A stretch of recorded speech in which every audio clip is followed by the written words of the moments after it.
இந்த ஒரு விஷயத்தை நான் பண்ண ஆரம்பித்ததுக்கப்புறம் இருந்து என் லைஃப்பில் நிறைய சேஞ்சஸ் வந்திருக்குன்னு சொல்லலாம். என்னைக்கு நான் செல்ஃப் அப்ரிஷியேஷன் அப்படிங்கிற ஒரு விஷயத்த பண்ணிக்க ஆரம்பிச்சனோ அப்போ இருந்து நான் ஒரு தேர்ட் பர்சன் கிட்டே இருந்தோ இல்லை ஒரு க்ளோஸ் ஃப்ரெண்ட் சர்க்கிள்லையோ ரிலேட்டிவ்ஸ் கிட்டே இருந்தோ எக்ஸ்பெக்ட் பண்ணுற ஒரு அஃபர்மேஷனோ ஒரு வேலிடேஷனோ ரொம்ப ரொம்ப கம்மியாயிடுச்சுன்னு சொல்லலாம்.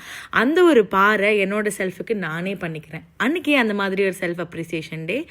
நமக்கு வயசாகவோ என்னவோ நம்ம எல்லாருமே அந்த ஒரு சின்ன அப்ரிசியேஷனை எங்கேயோ இருந்து எக்ஸ்பெக்ட் பண்ணுவோம். அது நம்மளோட டிரெக்டாக இருக்கிற பாஸாக இருக்கலாம், நம்ம அம்மா அப்பாவை கிட்ட இருக்கலாம், இல்லை நம்மளோட ஃப்ரெண்ட்ஸ் கிட்ட இருக்கலாம். ஸோ அது கிடைக்காதப்ப கொஞ்சம் டிசப்பாயிண்ட் ஆகும். ஆனால் நீங்கள் இந்த செல்ஃப் அப்ரிசியேஷனை ட்ரை பண்ணி பாருங்கள்.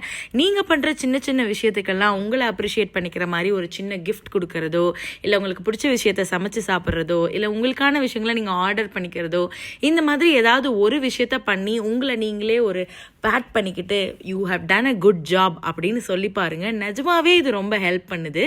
இந்த கருத்தோட டே 12 of 100 days முடிஞ்சுது. தேங்க்யூ ஃபார் வாட்சிங். பாய்.